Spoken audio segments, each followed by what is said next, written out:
Everyone thinks because you're a zombie, you don't know good coffee. Well, they're wrong. There's only one brew that gets my seal of approval. Deadly Grounds coffee is my guilty pleasure. The aroma is so intoxicating. It brings all of my neighbors out of the woodwork. Deadly Grounds coffee. Coffee to die for and zombie approved. It's good to get a little deadly. Use the front door! Oh, they're so disgusting. Hey, happy Tuesday, everybody. You are watching Splash Pages. My name is Leo. I'm the monkey behind the keyboard here. We have an awesome show scheduled for you, as always. An amazing guest as well. Can't wait to get into it. But as always, Mr. Velvet Joker, how's it going, bud? Good evening, everyone. It's your man, Velvet J, here on another award-winning Splash Pages podcast. And we're going to have another fantastic podcast tonight because it's Tuesday night. It's 8 o'clock. We've got news. We've got a fantastic guest that I've learned so much about this week, and we're going to talk to him. But first, I'm going to turn it over to my man or woman. Boom! Kari, how's it going? Kari! Hey everybody, happy Tuesday. So glad to have you here. We have a lot of people showing up already. I'm so excited about this. We are going to have a wonderful show. And let's hear from Jeremy. I pick. Jar Jar. Wow, how'd she know it was going to me next? That's amazing. I have to say, I'm looking at myself right now. I got to shave. I'm looking horribly ragged. Focus. Sorry about that, everybody. And welcome to another Splash Pages. Yay! And over to Drew Mollo. Hello, everybody. Welcome. We have another great Splash Pages planned. I, of course, am the person still not sure why I'm here. I'm Drew. How you doing, everyone? We have great news. We have a hilarious book. And we have a wonderful guest that I made sure to put a blazer on for because he's just that fashionable. Artist, co-writer. This guy just puts the awe and awe. Yeah, everybody, give it up for Mr. Art Balthazar. Yay! Yeah. All right, how's it going, guys? We're here. We are live. Welcome Yes, to the we show. are. Yes, we are. Definitely going to be a lot of fun. So how's it going, Art? It's going good, man. Busy doing all kinds of stuff, but you know. Yeah, you're caught up living a in lifestyle. con season right now, right? Yeah, I'm in the middle of it, in the thick of it, as they say. Yeah, I forget what I just got back from, and I forget where I'm going next. But I'm going to be driving next weekend. I just flew. I was in Terrificon at Connecticut, San Diego. I was all over the place. I'm going to Baltimore next week, and then Cincinnati after that. Oh, we were in Maryland shows. a few weeks ago. Yeah, I'll be all over the place, man. It's awesome. Mm-hmm. Drew, Yeah. weren't we supposed to have famous cartoonist Art Balthazar on tonight? Why is George Clooney here? Oh, no, that's fine. Kari, Yeah, no. We're not supposed to draw attention. Art canceled, and George owed Leo a favor. That's right here. So we can ask him I'm anything. sorry. But we X-nay on the ER Skiday. Okay, we can talk about Batman and Robin, Dust Till Dawn, Up in the Air, all Julia Ocean, Roberts. up to 16, but we cannot talk about anything with hospitals. That's a trigger. True. Yeah, you could ask me anything about Julia Roberts. I have a lot of knowledge with her. Yeah. But we get mistaken for all the time. I'm sorry to do this to you guys, but yeah, it's really me. Uh-huh. I know that. I think we have the same barber. That's why, you know. We got Yeah. the same haircut. But yeah. Okay. Yeah. Sorry. Yeah. Like this is uncanny. We're like mutants. It's Love I swear you're on some morph level, Art. Like I saw it and I was just like, I know. That I was like, happens a lot, you know. You'd be imagine how much that happens, you know. I can only imagine. So Art, so the book that we read of yours was one, admittedly, I haven't read, was Arkham Maniacs that you did, of course, with a longtime collaborator, Franco. And what a hoot, man. Like it was just absolutely funny from the beginning to end. Oh, thanks. And I had one question because I've read a lot of Tiny Titans, right? And I have to ask, a lot of your stuff that you did with Franco in DC, is it all like one world, one timeline? I think so. Yeah, I think it's all one universe. That's the way I look at it. Tiny Titans, and then went into Superman Family Adventures. I had Super Pets comics, and I know it's the same because every time I draw Superman, he looks the same, and every time I draw Robin, he looks the same. So yeah, it's all one big universe. I don't know what we call it. I like to call it Earth 63 instead of Earth 52 Earths. I got Earth 63, as I remember saying that one time on a panel, and I got in trouble for it. And the publisher says, "Don't say that anymore," because I said Earth 53, and they said there's only 52 Earths, and it came out in publishing. You know, it was in print, Right. And I got yelled at for it. And then on a panel, people asked me again, "What universe is the Titans in?" And Right. the publisher looked at me, and I went, "Oh, I'm not supposed to say Earth 53, so it's Earth 63." So that everyone laughed.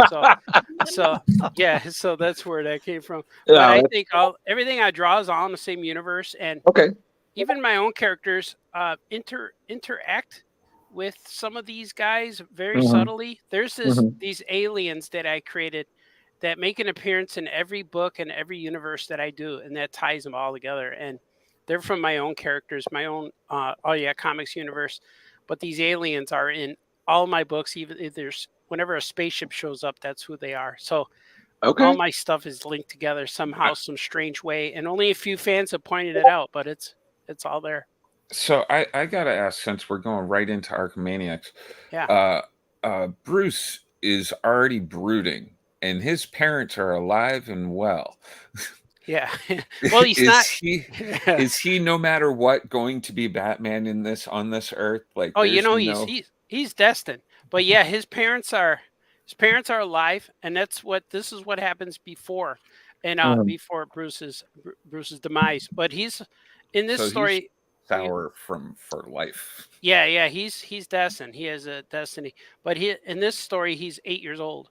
So it's at least 2 years before the parents go see Zorro, go see that movie. But yeah, he's a curious kid. He's he doesn't like to listen to authority. So he trusts Alfred, but he doesn't want to do everything Alfred says or his parents say. And he just wants to play with those strange kids who live across the city. And instead of being stuck in the house in his stuffy outfit and his it's no fun to be at home in the mansion, so he wants to go wander out and get in trouble. So that's kind of where he is at the moment. And Art, since bringing up Archimaniacs, you took a really different perspective on the Joker. What inspired that particular perspective through imagination in your storytelling? When we thought about these characters, we were totally thinking of Warner Brothers, Looney Tunes. So Joker is like Bugs Bunny. But I was going to say he's very Bugs Bunny-ish. And he seems to bring the sunshine. Yeah, it's a party wherever he goes. There's all kinds of, when people enter a room and they bring that vibe, or people say their smile lit up the room. That's kind of what the Joker is. He shows up and it's going to be a good time. It's like by the end of the night, you might be coming home on a ship.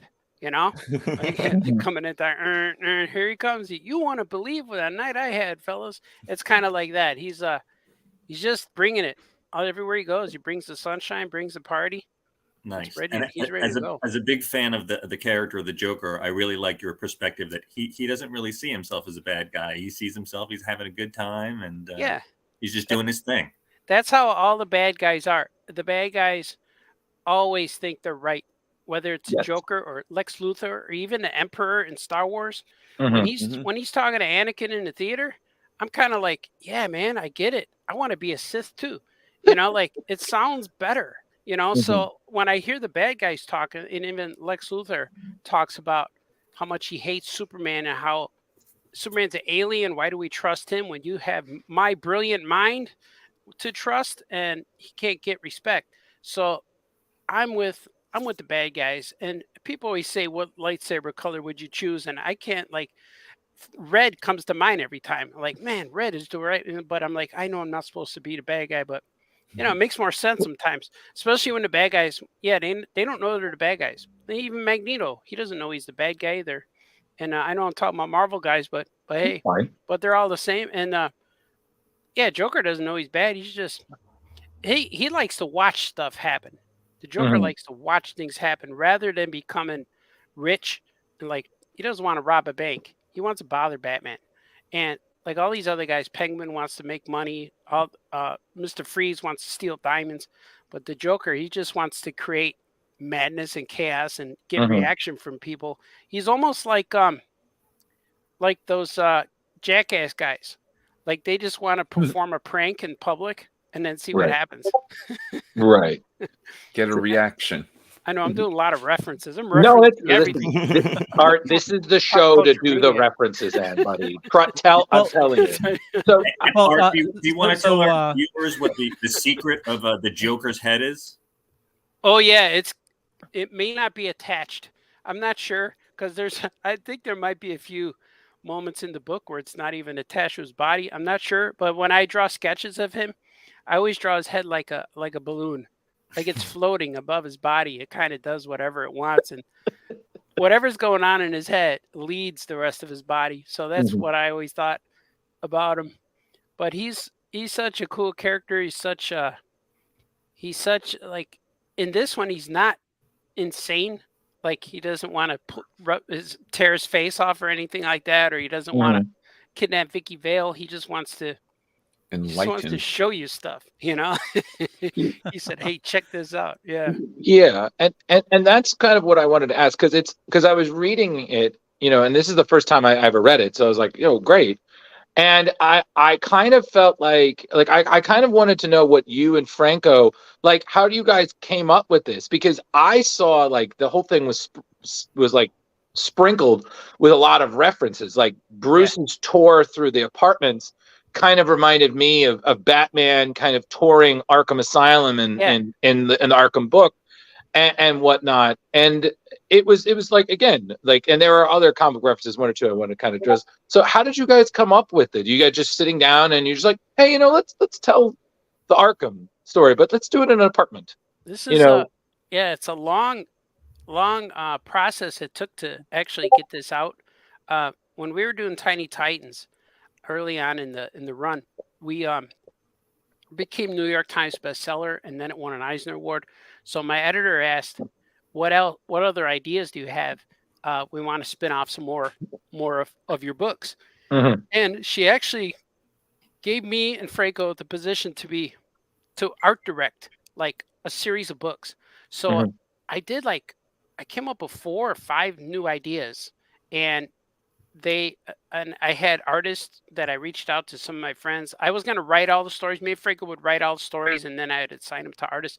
So I had a bunch of guys lined up that we were going to pitch these stories.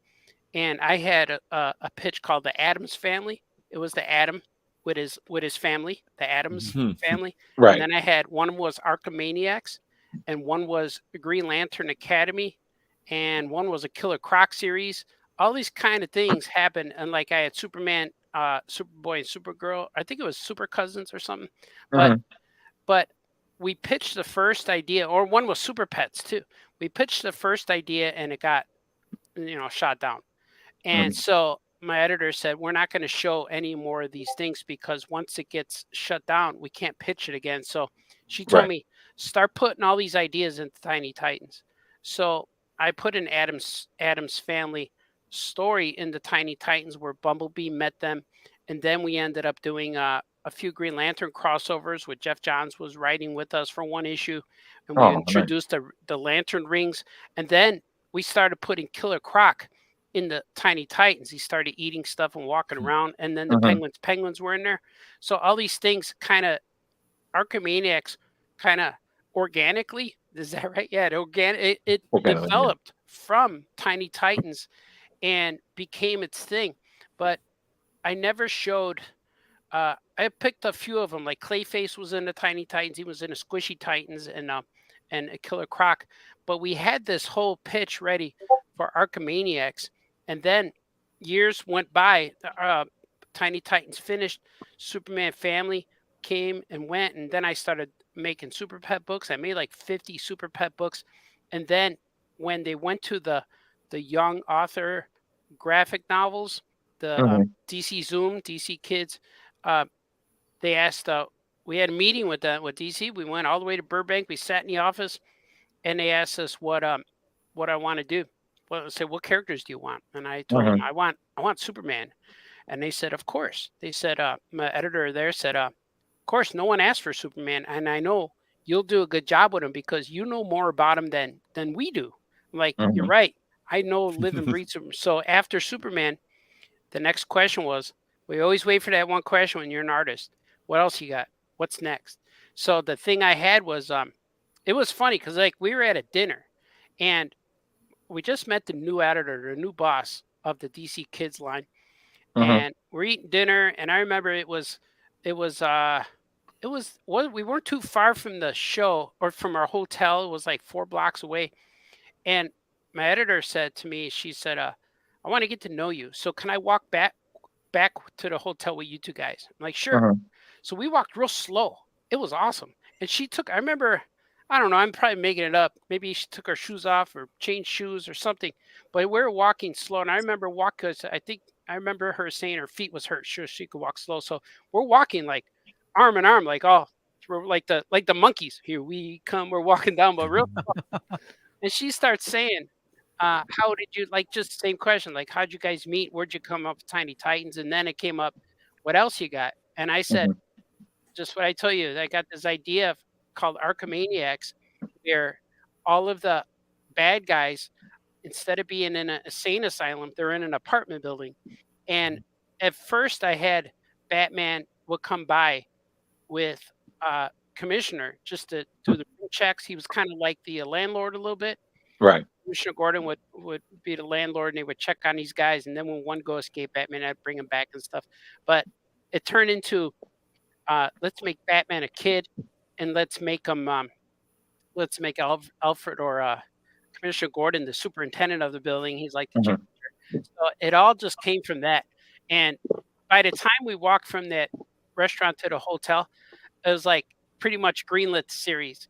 And when we got back, we saw the other editors and the bosses, and she said, I got this idea that he brought this idea to me. We're going to do this. And they all went, yeah, okay.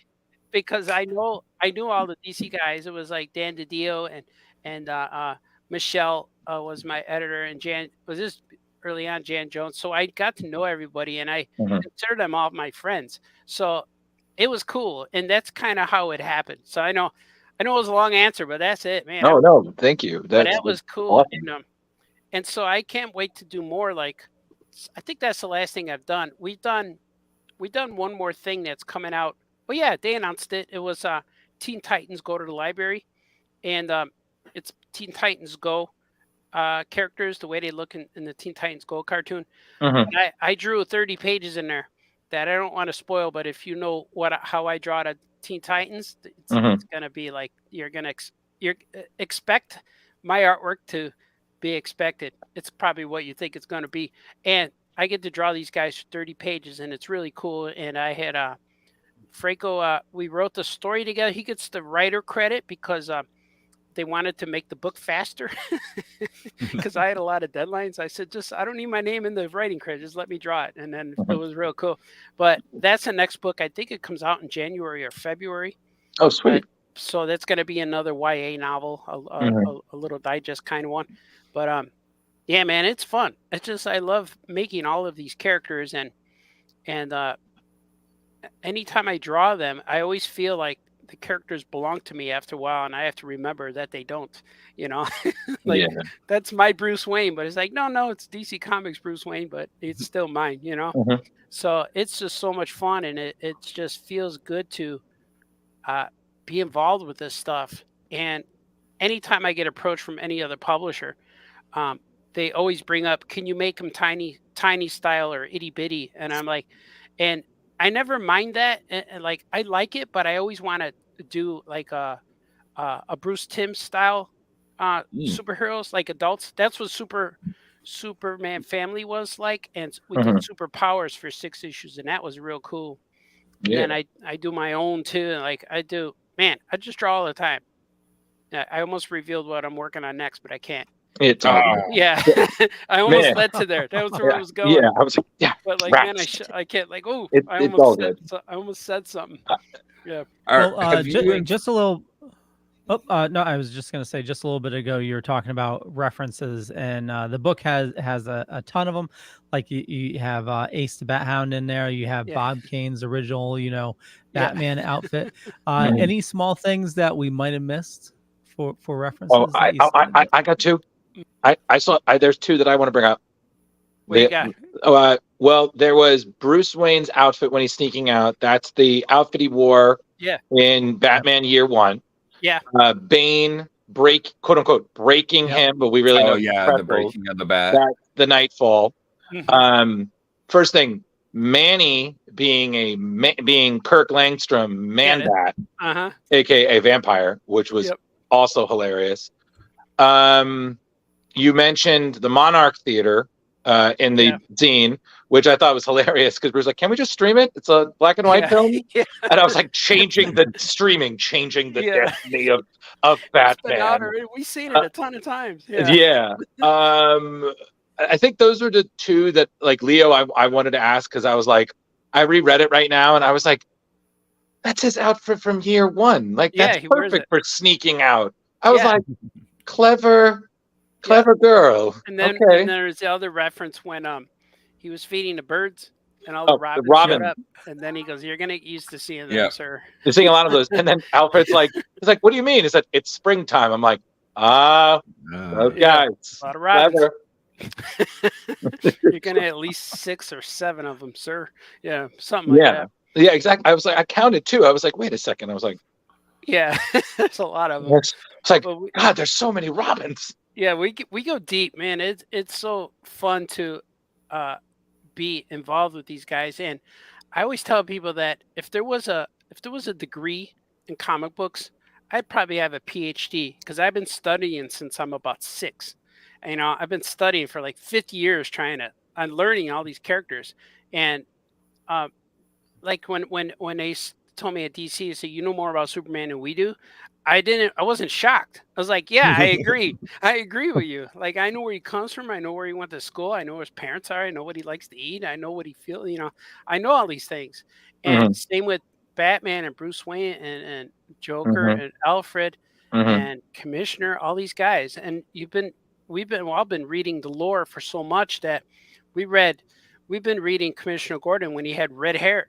And then when Barbara was a baby, and then I think he has a son too. And so even in the movies, you see all these things, but it goes deep into the lore where these characters become part of our memories, part of our thoughts, part of our what we do every day, and it's real hard to escape it. Well, not escape it. It's not even when you take a break, you come back and it just clicks. It's all familiar again, and it's just I don't know, man. Comics are like just a way of life. So I had one question, just because again, my first introduction to you and Franco's work was Itty Bitty Hellboy, and we talked a little bit about that when we did an interview at Terrificon. But having read now all of Tiny Titans and whatnot, and I just kept imagining, because now you said that it's all kind of in the same earth or whatnot. And whatnot, and I was like, man, because the Titans are very crossovery. I was like, man, I would love to see a Tiny Titans Itty Bitty Hellboy crossover. Like, that would just kill me. So if DC Dark Horse, let's get this growing, please. I know, man. And you know what? I did a show flyer for I think it was Denver Con, where I had Tiny Titans on one side and Action Cat and all of his guys on the other side. And they had that blue horse and the blue bear, and they were all on a poster. And then I did the Itty Bitty Hellboy cover where he also crosses over with Action Cat. So Action Cat is the link between Tiny Titans met Action Cat met Itty Bitty Hellboy and Ape Sapien. So that's where I think they're all tied together. There's little links that connect all these guys. And Itty Bitty Hellboy was so much fun too, because right away when we got asked to do Itty Bitty Hellboy, we got an email from Mike Mignola and the editors at Dark Horse, and we were launching our Oh Yeah Comics Kickstarter, and it was going nuts. Like, we got funded in like 7 hours, 8 hours, and we still had still got 30 days left, but we got funded so quickly that I got an email from Mignola saying, hey, we like this, and Dark Horse even on the same email, they said if you want to stop your Kickstarter, we'll take over and we'll publish a whole line of All Yeah comics. And I'm thinking, man, like, why would I say no to that? But then I thought, I want to see where this goes. I want to see how far I can take it. And Right. so I told them no. I'm like, no, I want to see what happens. And they're like, wait a minute. And then he said, well, how about doing a line for us with Hellboy? I'm like, okay, that's better. So that's where that spun out. It was kind of like, it wasn't the first pitch. It was first Dark Horse wanted to take over and just put out a line of All Yeah comics. Then when I said no, then they're like, well, how about, they didn't want to let it go. They said, well, how about Itty Bitty Hellboy? And right away I thought, yes. And I remember talking with Franco we were watching our Kickstarter, but we're on headphones like this and we're talking, looking at it. And I read the email to him, and he might've been copied on it too, but I immediately thought about Richie Rich and Hot Stuff and Casper. That's immediately what I thought about what Itty Bitty Hellboy would translate to, making him Tiny Titan style, but more like Harvey Comics. And once that clicked, it was so easy to write those characters too. And I read a bunch of Hellboy books when they first came out. And then I saw the movies, of course. But then I remember talking to Magnola. He said, don't give me anything that's been in the movies. So I had to go back, and I think they PDF'd me a whole bunch of comics to read. I read all of the early ones. And it was real easy. It felt so easy to adapt Itty Bitty to make him Itty Bitty Hellboy. And I remember it took me a bunch of designs, probably, I would say 40 tries, like 40 roughs, and trying to get Hellboy to look right, because when he's little, does he have the long, because I know he shaves off his horns. Are they long? Are they short? So I made him, his little horns were little buds. So I thought, man, that was so much cool. And even in the movie, we watched the movie, and remember in the beginning of the movie, the army guys find Hellboy in the beginning? Yes. And when he shows up, even my kids said, Dad, there he is. There's Itty Bitty Hellboy. I'm like, yeah, it's him. So I said, I already have a movie, It was a movie cameo even before I got to start. So that was fun, man. No, it totally was. And it's funny because I remember you guys you had a little statue project for Itty Bitty with the pancakes. Yeah. And I've never spent $50 faster. But I was like, not only is that a story which Mignola has himself is like, I might have done that differently, but like being a breakfast fan, like I have that. And I don't know if I think I told Franco this, but I don't know if I told you, I have a little drawing that you guys did with the pancakes, and it's on our bulletin board. Oh, cool. In our kitchen. So every time I'm like, well, time to make them pancakes. Yeah, puts you in a mood, man. Man. Coffee and pancakes, the best. Yeah, nothing like demons and pancakes to start your Saturday. Right. But it's also funny because I was referencing that, and Kari asked me about Roger the homunculus, and she was like, why doesn't he wear pants?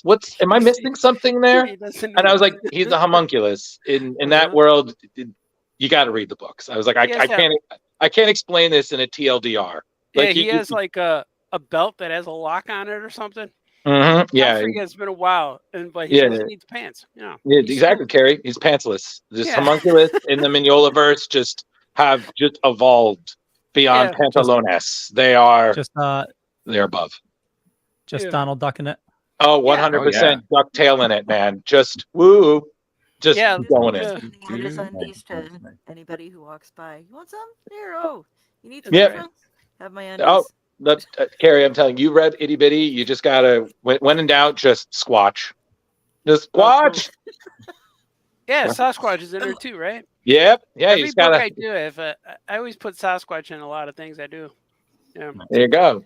And I did Itty Bitty. I did Tiny Titans and sorry.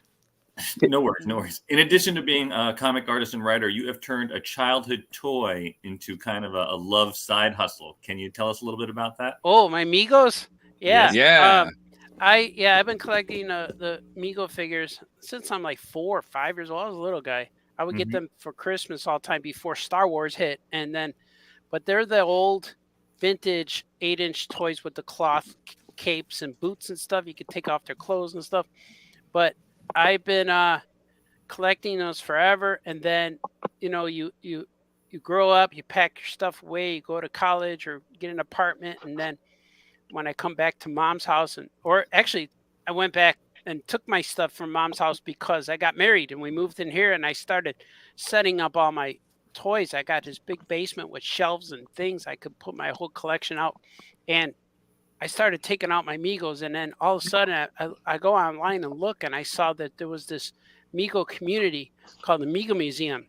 And I'm like, wow, there's a whole bunch of guys like me who are rediscovering their toys, but there's a whole website built to this thing. And then I started going to shows. I met other customizers. I met other guys who make heads, guys who sew suits, guys who make repro parts. And I just started buying all these toys, and I've been going to Migo Meet since 2006 maybe, and it just became a huge hobby. But now I make my own characters, and at first when you collect figures and you think you got them all, and then you're thinking, man, why didn't Migo make the Flash or Green Lantern? Why didn't they make the X-Men? And so I started customizing, and now I have about 400 custom figures that I made. Wow. And I have like the Pulp Fiction guys, I have the Thundercats, I have all the Justice League, I have all the X-Men, I have all the bad guys. I made all kinds of bad guys. I made different versions of Batman and Joker, and I have a bunch of Superman. So I just keep making stuff. It's awesome. Yeah, Art, you just said that, secret. If you ever do He-Man, the gentleman to my right would be extremely interested in putting in a custom order. That's cool. his bag.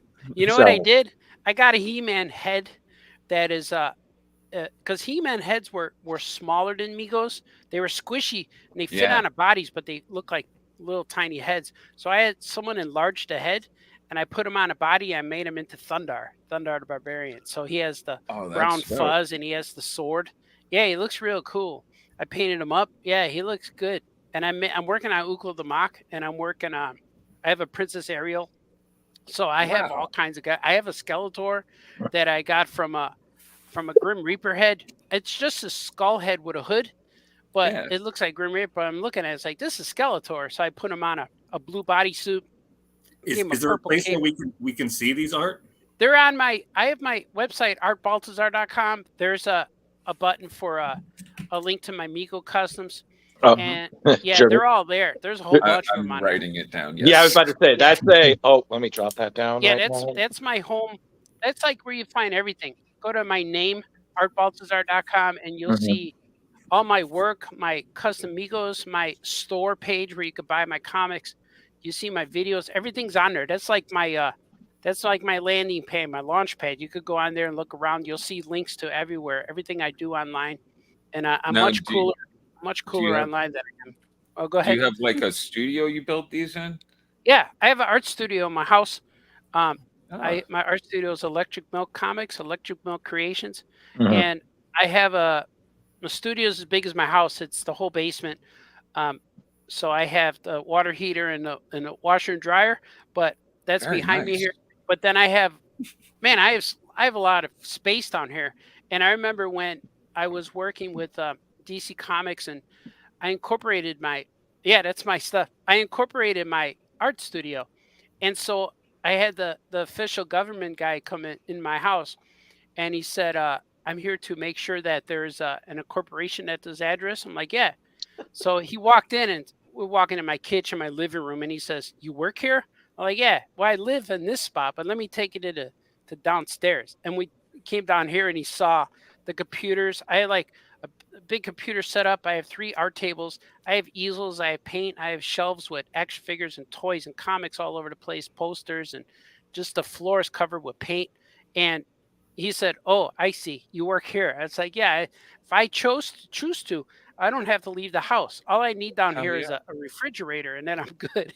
And then I showed him all my stuff. Here's my incorporated computer. Here's my incorporated art studio.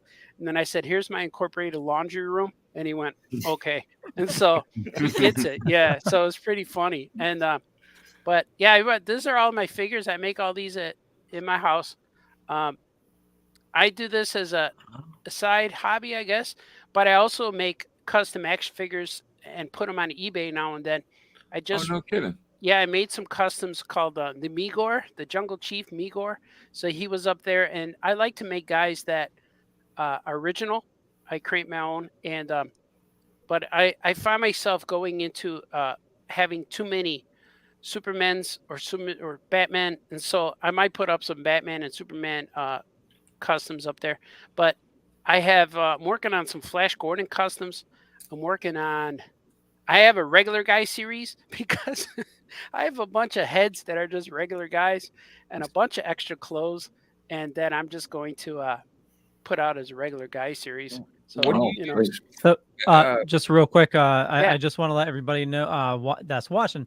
I have all your links in the show notes up above or down below, depending on where you're watching or listening to us. So cool, if you didn't catch his website earlier, just check his show notes, and I have everything right there. Oh yeah, man. Yeah, what do you use for the bodies and stuff? Because I know you can't be taking Migos apart to be doing this, are you? No, these are repro bodies. There's several companies that sell the repro bodies.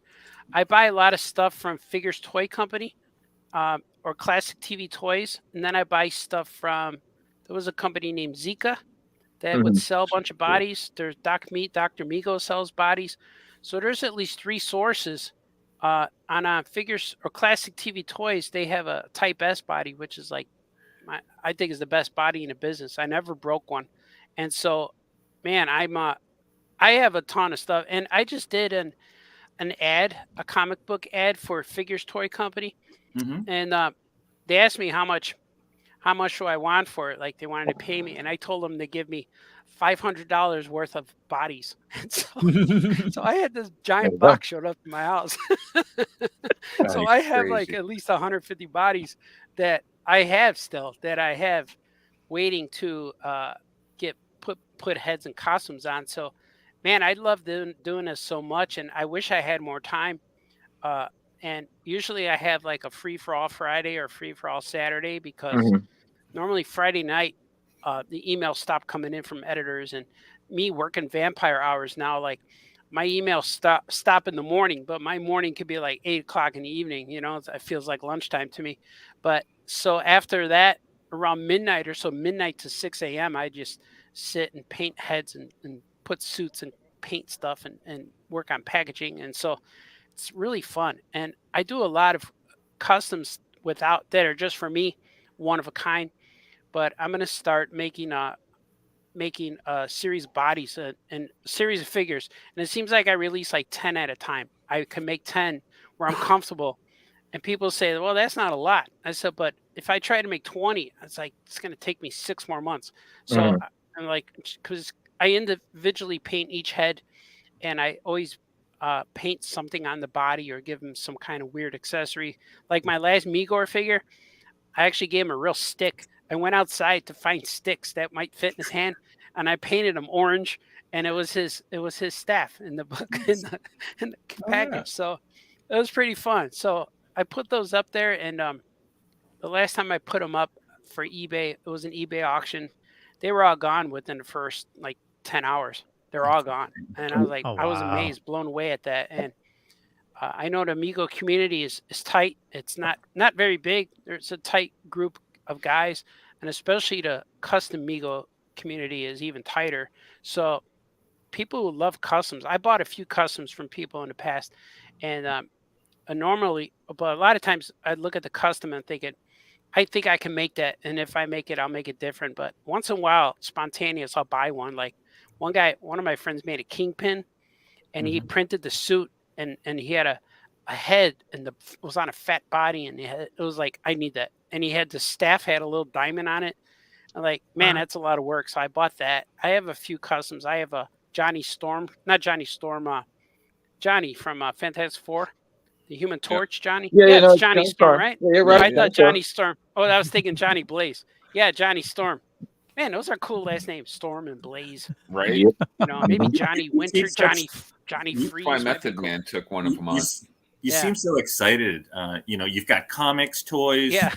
There's 3 locations of all your comics. How do you balance the business and still having that youthful exuberance for what you seem to love? Like we just had on a few weeks ago, Keith Giffen, and he does not have that youthful exuberance for the characters. Oh, yeah. Yeah. I don't know, man. I I don't know. I get overwhelmed a lot. There's a lot of times where I just I got too much. Like right now, I got too much work too. I'm working on like here I got like 6 things right now, 6 books that I have to get completed that have deadlines.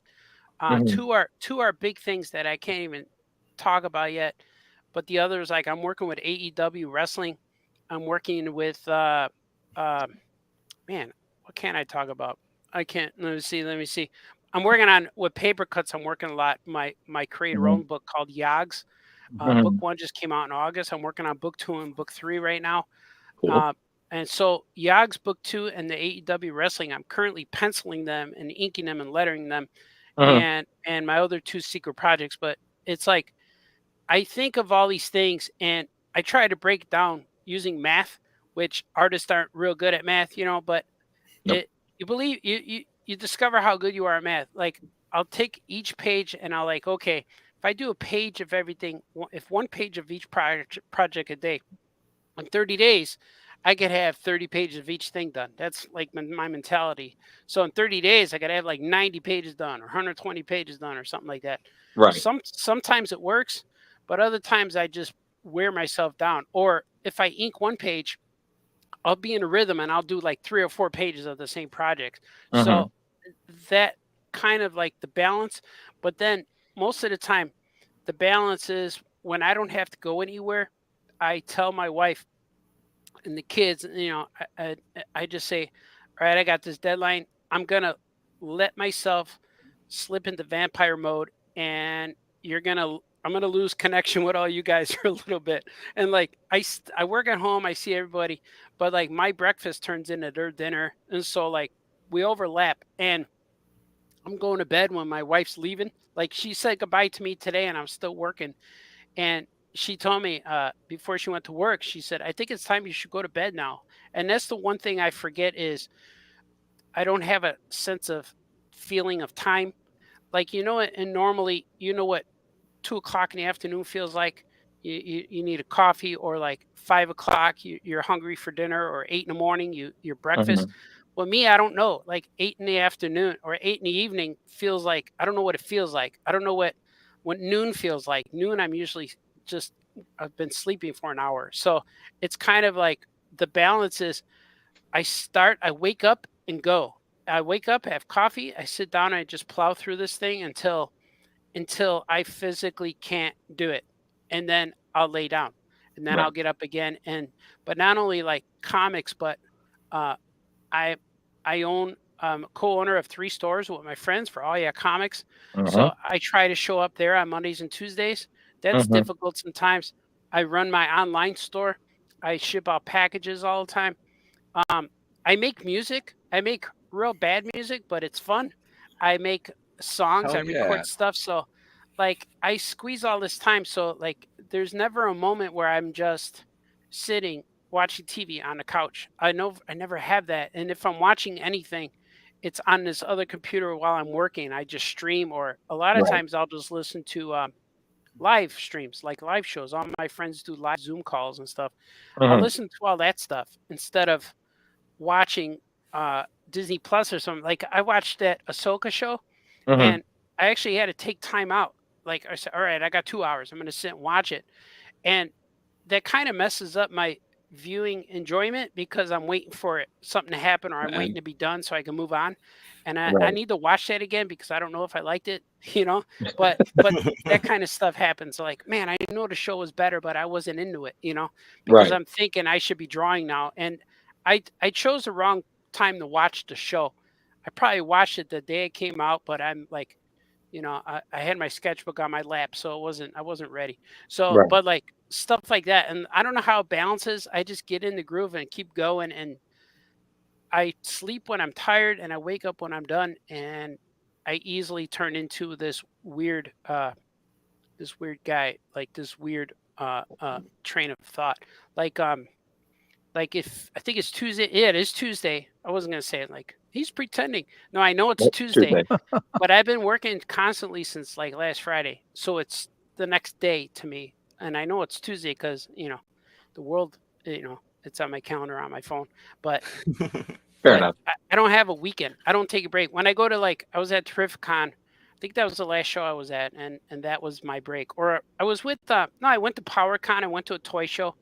I drove my kids. Oh, how was PowerCon? Oh, PowerCon was awesome. And I wasn't gonna go, and my son was home for the summertime from college, and they're watching me. They watch me what I do, and I tell them all my projects. I get excited, and my son will listen to me when we're driving, or when I'm just with him. He'll ask me about my comics and my projects. And it's weird. I hear from a lot of other artists and creators that nobody in their family reads their books. Nobody cares. It's just like that's what Daddy does. So, but when you tell somebody, like you tell a fan, they're like, "Oh man, I can't believe that's happening." You know, they get real excited. But my son is there. He's in between. He's like he likes read. He's the one who reads my books. My two boys read all the books, and my guy Gordy, he'll read the books. But when we drive anywhere, I'm driving him around, he'll ask me about stuff. So he brought up going to PowerCon because they had Meagle Meat there. It was like Meagle Meat hasn't been around for 2 or 3 years now because pandemic and all these craziness. And so they brought it back. And it wasn't an official Meagle Meat show, but PowerCon had 16 tables. They had an aisle, like 16 tables of Meagle dealers all in a row. They were all in one spot. So I'm thinking, man, that's going to be cool. I'm going to go in there and wouldn't it be awesome to walk in there and just buy all their stuff and leave? And then my son said, we should do that. I'm like, because I didn't set up. I usually set up a table. But I wasn't sure how it was. So we went there. We left here on Thursday, went to Meagle Meat Friday, and drove back Saturday. It was real quick. And then even my son said, Dad, we're like rock stars. We went in there, you bought all their stuff and left. And everybody's like, hey, who was that guy? You know, so, but I know all the guys. I know all the Meagle guys. It was real fun. So our whole, it was a 6-hour day on Friday to shop for toys. But we ran out of time, 3 hours of those. We're just talking to the Meagle guys. So we had to rush through the whole place to look at all the other toys. But the toy show is mostly like a He-Man show. Ninja Turtles show, a lot of 80s, like G.I. Joe, all the 80s stuff, Transformers, G.I. Joe, Ninja Turtles.